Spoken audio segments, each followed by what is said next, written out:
thank you all for being here. This is my first ever public talk, so if you have any feedback afterwards on how I did the talk, please do let me know. I'd appreciate it a lot. If you have any questions, just feel free to raise your hand, and I'll go around as they appear. I just flew in 2 days ago from Dublin, so I'm quite jet-lagged. If I start to ramble incoherently or speak Dutch, which sounds the exact same, please give me a nudge and I'll try and rephrase things. So what I'm talking about today is what makes some product teams great and others not so much. This is very much in the context of Riot Games, so it may or may not apply to your company. What I hope you guys get out of this is really a view of how Riot sees this problem and what we're doing with this information. So a little bit about me. My name's Koen Hendricks. I'm Dutch, hence the weird first name. I have been with Riot for 4.5, nearly 5 years now, and throughout the time I've been involved as a development manager within our security team. Most of my time I spend herding cats, make sure we do the right things the right way, and make sure we get things done on time. On the side, I've been focused a lot recently on how teams within Riot do or don't do security, and see if there's stuff that we can distill from those teams and apply that elsewhere. I've split up the content in 5 parts. First, I'll give you guys some more context about what Riot is, what the culture is, what the engineering culture is, as that context sets a lot of the tone of the rest of this talk. I'll then share a little bit about what my viewpoint in that is, and then I'll share the challenge of answering the question, why are some teams great and why are others not so great? I'll then give a little bit of info on how we are trying to improve the game at Riot. So to quickly set a bit of the stage about Riot, I'll share a little bit about who we are and what we do and what the history is. So Riot was founded in 2006 with the mission to be the most player-focused games company in the world. And that means that everything the company does is viewed through the lens of, okay, how much value does this give to our players? And the same goes for security. If we want to take on an initiative, we will be asked, okay, how does this improve life for our players? We currently have 1 game out in production. It's called League of Legends, which was launched in 2009. You play this 5 versus 5 online, and it's a very strong, competitive, team-oriented game. And it's very, like I said, very competitive. There's a large esports scene behind it. There's currently about 143, I believe, unique characters you can pick from. And every 30-minute session, you can pick a new champion. So every game, every session you play is going to be different. And that gets a lot of people hooked. Back when League was just released in 2009, Riot was very much just a small startup with only about 40 to 50 people working there. And the game grew incredibly fast. So this number is from 2016. So in 7 years' time, the game grew from just not being released to having to support 100 million users every month. And that's quite a growth. To kind of further illustrate that, every year we have a world championship. And in Season 1, you can see this was a DreamHack in Sweden. It was just a small booth and maybe a few dozen people there. A bunch of nerds were playing video games, right? In Season 2, we had the Galen Center here in LA completely filled to the brim, about 8,000 people there. Season 3, the Staples Center, also here in LA. Season 4, we managed to fill up a soccer stadium in Korea, in Seoul, also completely filled to the brim. In Season 5, the Mercedes-Benz Arena in Berlin. Season 6, the Staples Center again here in LA. And in the end of 2017, we went to the Bird's Nest in China, which also got absolutely filled up. I believe it was like 70,000 people there. So League had to keep scaling with those numbers. And when a company is in that phase where it just wants to keep operating and get people to even play the game, their priority is not going to be security. Their priority is keeping the engine running. So currently, the current world in 2019 is we have over 20 offices. And almost every one of these offices does, to some extent, some engineering work, whether they do it themselves or whether they outsource it. There's some technical component happening in nearly every office. We have, I think this number is a little bit outdated already, about 3,500 people working at Riot.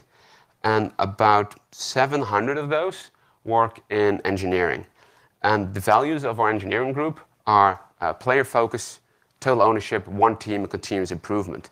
And especially the total ownership and player focus part make it harder for security to get involved. Because what that means is that any product team at Riot completely owns what they build, how they build it, how they organize themselves, and they not only control that, they completely own that.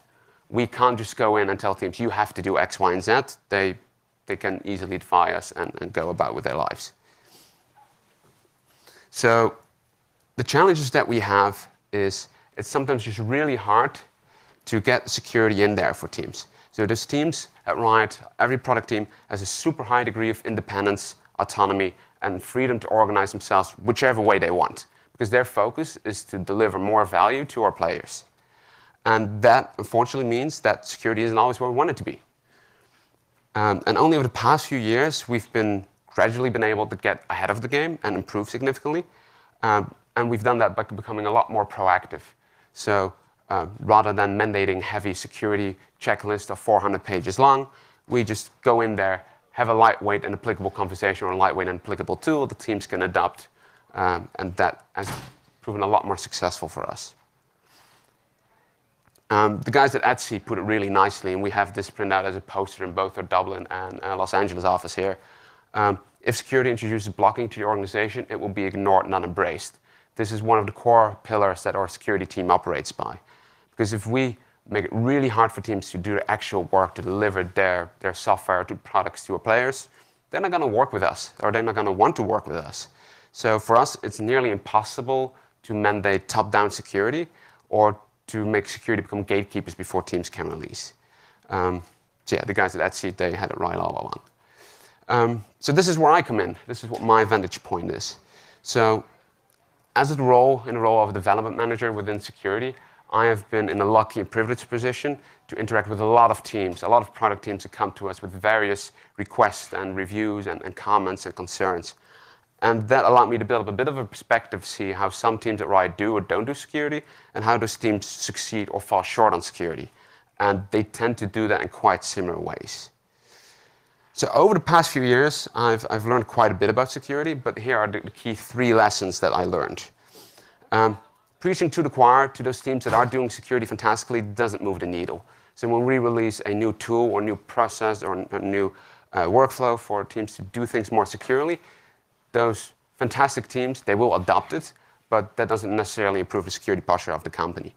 The teams that need to adopt it, that we want to adopt, we are not reaching them because they will typically ignore it. So if we're purely focused on optional tooling and processes, we're not really moving the needle. Secondly, many teams regard security as a phase they have to go through. They don't see it as an ongoing process. They're like, we build something, we deploy it, let's get some security work done, maybe a review, and there you go, off to production. But we know that nowadays there's a lot of patches happening, a lot of updates happening, new features being pushed to production. So 5 months down the line, that security review we did is moot, is obsolete. It's just a snapshot in time. And third, there are somehow those magical teams that do everything perfectly right. And kind of the point of this talk, we haven't really been able to figure out what that magical thing is. So those teams have somehow have the right processes, the right tools, and make the right tech choices. But yeah, we don't really know what that is. So obviously, recently, what I've been trying to figure out is what makes those special teams, those magical unicorns, what makes them so special. So trying to figure out what processes these teams use, what tech stacks they use, what kind of conversations they're having, and see if there's anything we can distill from that and apply that to other product teams within Riot. Yes. Before diving into the meat of that, I want to emphasize the disclaimer. I don't need to explain to anyone here that security is a difficult and nuanced topic. But what I'm sharing with you guys here is valuable for us at Riot and in the context of a highly agile company where all the teams are very autonomous. This may not be relevant for you at your company, and I'm definitely not saying this is a silver bullet, but for us, it helps. This is only one of many security efforts we have ongoing at Riot, so I'll be sharing some numbers later on. Those are representative of all the security efforts, not just these efforts. We're focused here on elevating the bar. We will never get to a perfect secure world, especially as long as those teams are completely independent, and that's fine. We just want to make things a little bit better than what they used to be. So what I'm going to share now is how we tried to answer this question. How did we approach this, and what are the results of that question? So I went about over to 10, 15 teams in Riot, and we have about 80 of them, and asked them within the team, how do you guys collaborate on security? And I asked a bunch of questions, or I took notes on a bunch of questions. Is when those teams sit together and talk about the work they're going to do they talk about security? If so, who talks about security? Is there only one person, or is it all 10 people in the room? What do they do with that conversation? Does it go into the abyss of a whiteboard or Jira, or do they actually make something useful out of it? And how do people react when those conversations happen in the first place? So for most of the teams, there's 10, 15 teams, I sat in on a couple of their sessions, and I just watched and observed. I asked them permission to do that, and that was all. I didn't raise my hand, I didn't say anything. That was all I did. And I did that twice for about a month during 2018, and notes. I took a lot of notes. So I started looking at those notes, and yes, some patterns started to emerge. There were definitely groups of teams that exhibit similar behavior and potentially similar results. And as we are a games company, obviously we call those levels, and you can kind of see that as a maturity model. So on the left, we have what we call level 1 teams. And in level 1 teams, security awareness is kind of limited. Doesn't mean that these people don't care about security, it just they don't really get to think about it. It's not really coming up in the conversations. If that team has seasoned developers, it can still produce pretty decent quality code. If they have a bunch of junior developers, you probably want to get involved more closely there. Things get better when we move to level 2. These teams, for them, security is still reactive. What we see here typically are key stakeholders or a tech lead in a team that says, hey guys, let's think about security. And these are the typical teams that see security as that phase right before they release.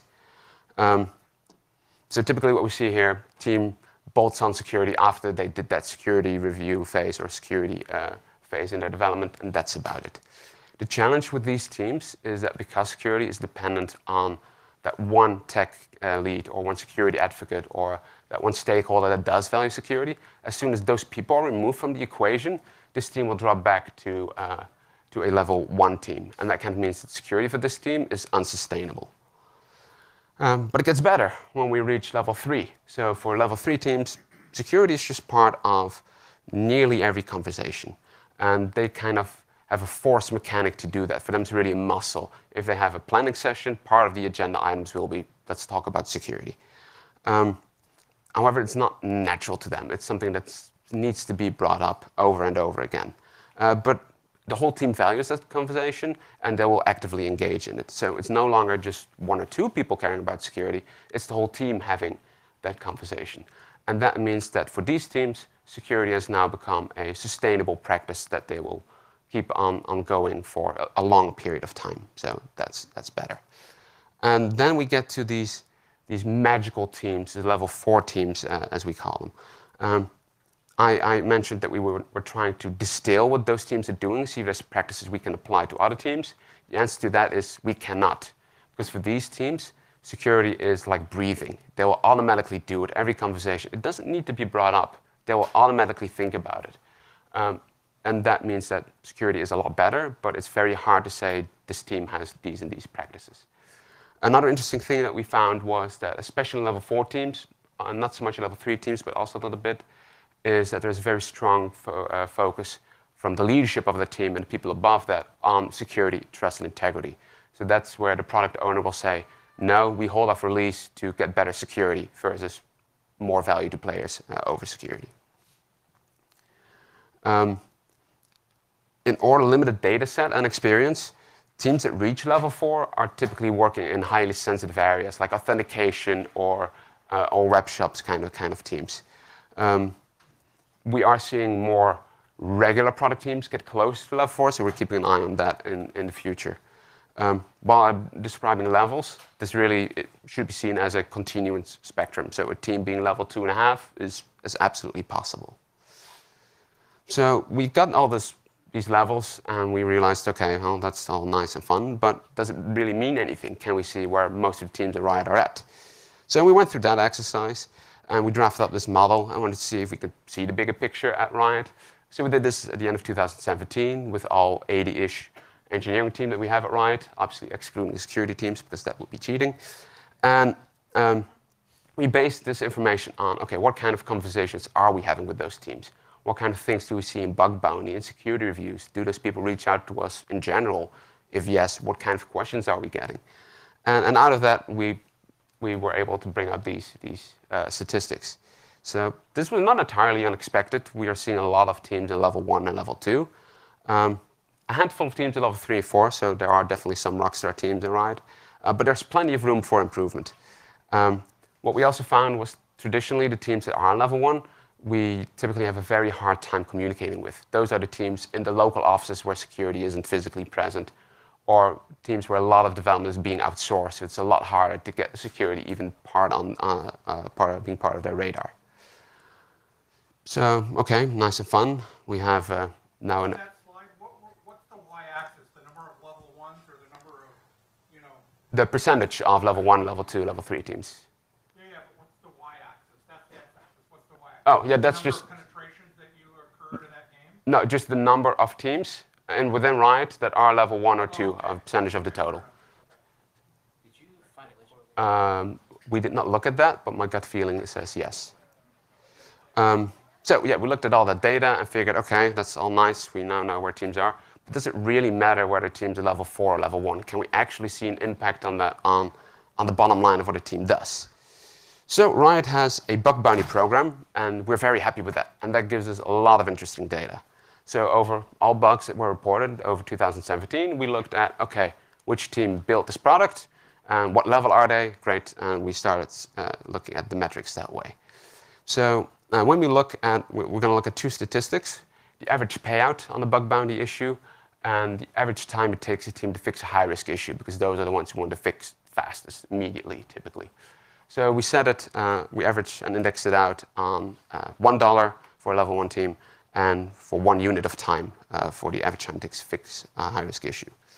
In level 2 teams, we already saw a huge improvement. The average pay for a bug bounty issue went down to 80 cents on the dollar, and the average time it took those teams to fix a high-risk issue dropped to 65% of the time level 1 needed. When we went to level 3 teams, it improved even further. They, on bug bounty issues, on average paid only 65 cents on the dollar compared to level 1 teams, and the time it took them to fix high-risk issues was less than half of what it takes a level 1 team. And in level 4 teams, it again gets better, where the average payout drops to 55 cents on the dollar, and the average time it takes them to fix a high-risk issue drops to less than a third compared to level 1 teams. So not just bug bounty, but also security reviews we looked at. And we see some different type of engagement that we get out of those teams. So level 1 teams, they rarely come to us for security reviews when they release something. And when we want to review something, because we feel it may be sensitive, we typically have to do a lot more poking and pulling on getting all the right information, getting it properly set up. For level 2 teams, it's already a lot better. Typically, it's only a nudge or reminder saying like, hey, we want to review this, and typically the team will get it set up and ready for us in very short notice. So that's already much better. In level 3 teams, as I said, they always think about security. It's part of the formal agenda. So we practically always get security reviews for level 3 teams. And level 4 teams, we see an interesting second behavior. They not just only send us reviews for their big features or big new products, they will also come to us for check-ins on, hey, we're modifying this sensitive code. Can you guys give us a second pair of eyes? So that allows us to very quickly turn around on their requests, as it will only take us a few hours or a few days to review those changes. So we took all the review reports we had of 2017 and looked at if this issue was reported via bug bounty, what will we pay out on it? And again, we set it on $1 for a level 1 team. In level 2 teams, we see the average issue severity drop to 70 cents on the dollar. For level 3 teams, we saw it drop to 65 cents on the dollar. And for level 4 teams, we saw it drop to 58 cents on the dollar.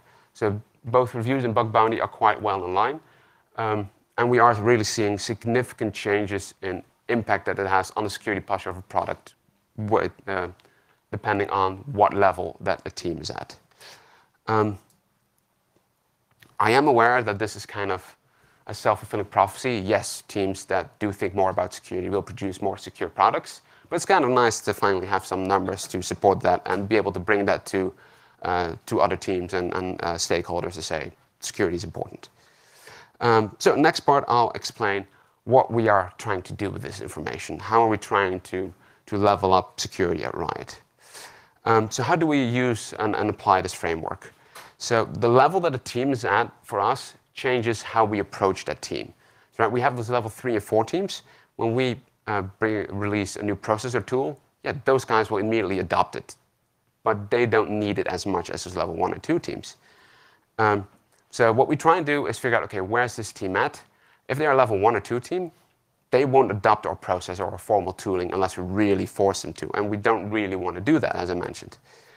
So first, what we need to do is level up the actual amount of care that those teams have to think and work on security. So we need to figure out how can we move those level 1 or 2 teams up on this model. So we've seen what the current landscape looks like. What do we want to do in the future? So going from level 3 to 4 takes a really long time and effort.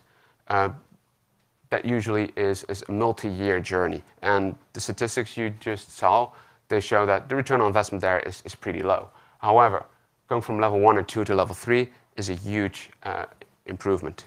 So we know we have a bunch of level 1 or 2 teams on our belt, and we're trying to figure out how we can move those teams to level 3. If you take a further look at what you actually see written down here, a lot of this is conversation and process-based. It's not necessarily technical competence-based. So that means that a lot of changes we would encourage our teams to change how they work day by day rather than top-down security requirements. So, So we needed to draw up a systematic approach for teams that they could easily talk about security on whatever it is that they're working on at any moment in a lightweight manner, but still try to be as complete as possible. And that was really difficult. So we started looking at a bunch of commonly used methods like STRIDE, threat modeling, but we found that that was already way too heavy. Having a 30-minute conversation every sprint planning, there's no team at Riot that will sign up for that. So we needed to go more lightweight than that. Because remember, teams at Riot are highly independent and autonomous. So whatever we want them to do, it has to be lightweight and easy and applicable. So yes, lightweight and easy and applicable. So when we talk to engineers at Riot, what we know is that every engineer wants to write secure code. The challenge is they don't always consider security. So when we have conversations with our engineers, they typically know what the most common vulnerability threats are, how to protect against that. But they just don't always get to think about it. So we know that all we need to do is prime them to think about security. We don't need to come with 400-page checklists to them to think about everything. We just need to get them in the right mindset. So every team at Riot uses some form of agile development, and those all evolve around user stories. Basically, what they're doing with that is that story on the Jira or Faro or Trello board to make sure that a conversation happens in which the product owner explains, this is what I want it to look like, this is how it should feel like, and the engineers will talk about what kind of code challenges they have, and the designer will talk about what kind of design challenges he has, and a team-wide conversation happens there. So we wanted to get in on that action. So we started to figure out, okay, how can we do that? How can we make security part of that conversation? And once again, it has to be lightweight and easy. If it's a long conversation, teams are going to throw it out of window straight away.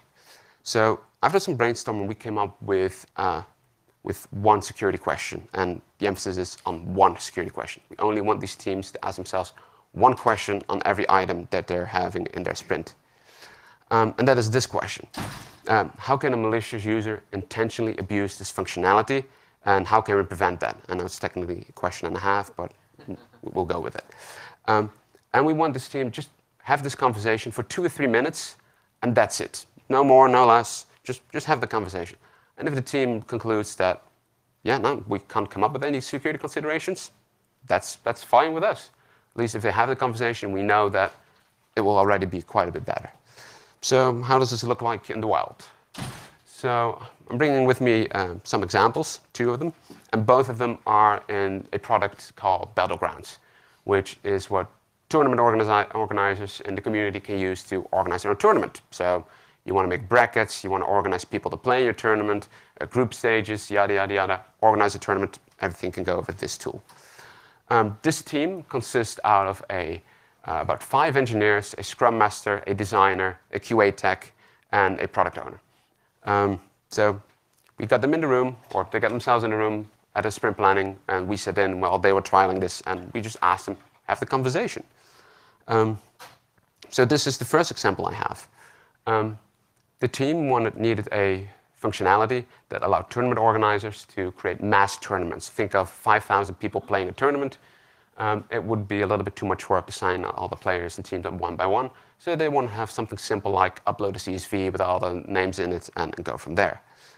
So the team had already drafted up everything minus the 2 items on the bottom.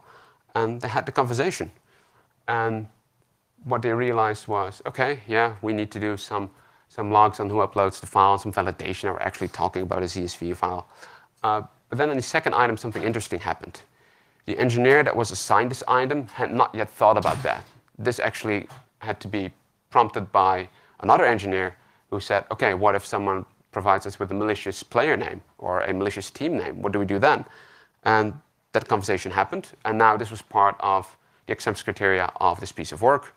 Ergo, the team now built something slightly more secure.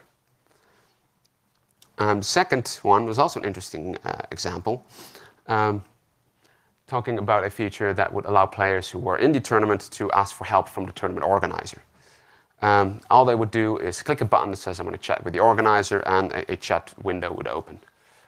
And it was actually the product owner of this team who was not technical at all, who asked during the security conversation, okay, what if someone would just rapidly click that button? And the team started having a conversation, and they actually realized, well, then yes, actually a denial of service vector exists there. The team found that the scope was somewhat limited, so they opted for a low-effort solution. But this conversation happened, and that meant that security leveled up for this team.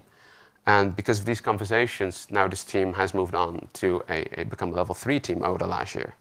So in both cases, because of this conversation taking place, we get better results overall. So this was a very successful trial of teamwork. So there are some caveats to this, though, unfortunately. Let me start by saying that this is a difficult muscle for teams to develop. Right? Starting to think like a breaker or having a 2-minute mini threat modeling session is not easy. It took teams on average like 4 or 5 weeks before they really started to get the hang of it and started doing this on their own. So it takes time, but that's fine. Secondly, this exercise is absolutely not perfect. We were sitting in a room, myself and one of the security engineers on my team, and we could come up with like 20 other things to do when you upload a CSV file. But we didn't speak up because we want this to scale. We don't want this to be perfect because we cannot be in every planning session. So it needs to be scalable. And we do that by just having a light conversation within the team, and we just sat back in the room, not getting too involved. So after a year of working on many fronts, we pulled similar numbers again. And we looked at, okay, where is Riot at the end of 2018? And what we see is that a bunch of teams moved from level 1 to level 2, and some teams moved from level 2 to 3. So overall, we saw quite a bit of progress. There's still a lot of work to be done, but we're moving in the right direction. So next steps with this work is the security question that I just mentioned. We have integrated that in the SDLC, the Secure Development Lifecycle, that we're trying to roll out to our teams. In that, we try and train and educate teams to just have this conversation. Our SDLC is really focused on lightweight interactions, and we basically say to teams, we want you to do X, Y, and Z, and let us know about A, B, and C, but that's all. You don't need to perform long, strenuous actions except for the review, that's still something we really want to do. Secondly, we are trying to figure out, okay, how can we get better at measuring this? Right now, it's super time intensive, and a lot of the indicators that we have are rather lagging rather than leading. So what are the key takeaways I hope you guys get out of my talk? First and foremost, go and try and have a look at what teams are doing. Sit with them for a few weeks, have conversations, sit in on their planning sessions, and figure out that way, what are they working on? How do they work? And do the solutions that you have in mind actually fit with their model of operating? Because if you're in an agile organization and your ideas go against what these teams are doing, they're not going to accept it. Obviously, like mentioned earlier, teams that talk more about security will do better at security. But if you have teams that aren't good at security, focus on using lightweight conversation tools to get them started and think about security more often, rather than coming to them with massive tools or significant processes that may be very hard to adopt. So thank you a lot for your time. I do appreciate it a lot. If you have any questions, feel free to let me know. If not now, I'll stay around for a while. Thank you. Shameless plug for my employer. We are looking for people in security, so if you want, take a look at our website. Yeah. You mentioned the lightweight tools other than the security question you have. Did you use any other tools to improve the levels? Yes, so we're trying focus more on conversations like more formal threat modeling at the design phase. And we're trying to figure out if there's a way we can teach teams to do that themselves while still giving the right value without it being an 8-hour conversation. So those kind of things we have constantly ongoing.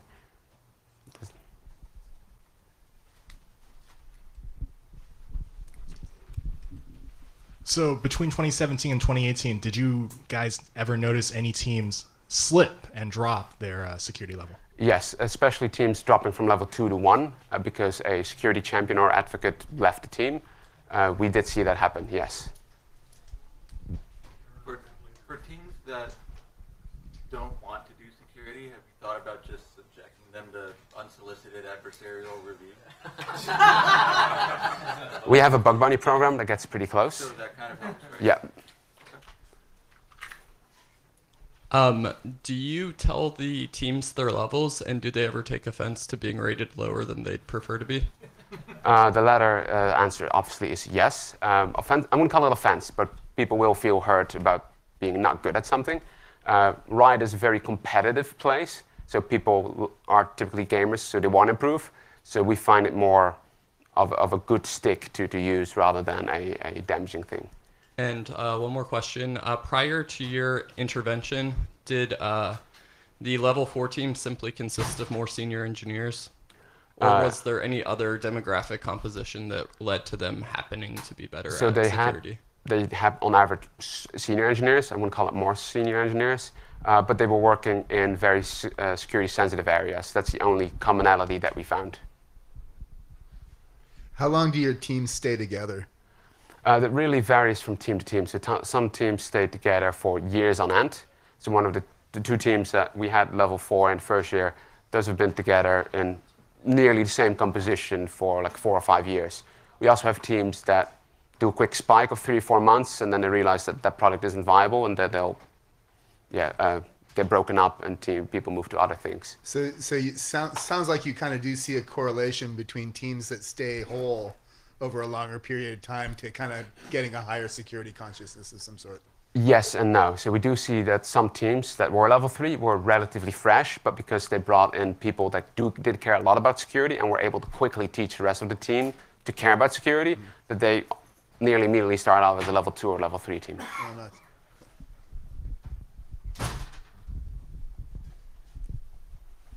Do you use any code analysis tools or offer training to bump your engineers' acuity to security? We've had challenges with finding training that engineers found valuable and relevant to what they were doing. So we currently don't have formal training. We do frequently run like CTFs and those kind of things to kind of pique their interest. We have a bunch of static analysis tools. One of the challenges that we have at Riot is that because every team is free to do what they want, we have over 20 languages in use, and I don't know how many frameworks and libraries in use. So it's really hard to do static analysis effectively that way. So our headquarters is here in LA, and we have about 4 or 5 offices that mostly do development. But as I mentioned, practically every office has an engineer or someone who leads technical efforts, or even a community manager that says, hey, we need a new website spun up, and they'll engage with a third-party developer. You have a consistent kind of culture across these 4 or 5? Relatively, yeah. Seems like it, yeah. Yeah. So you said you disclose levels. Do you disclose levels just to the developer and not make them public? What do you mean with public? Meaning everybody knows their level, but nobody knows the other person's level? We will only tell a team what their own level is. We won't share them. You compare to how they compare to other teams, Okay. correct? So then how does it, okay, thanks. But we will tell them what the overall statistics are, but we won't share you are level 2 and the team right next to you is level 3. That we won't do. This is more of a curiosity question, I guess, about management style of the organization. You talk about how every team is allowed to kind of run things the way they want to run, and it sounds like you're using very much a carrot approach versus a stick approach, you know, forcing something down their throat.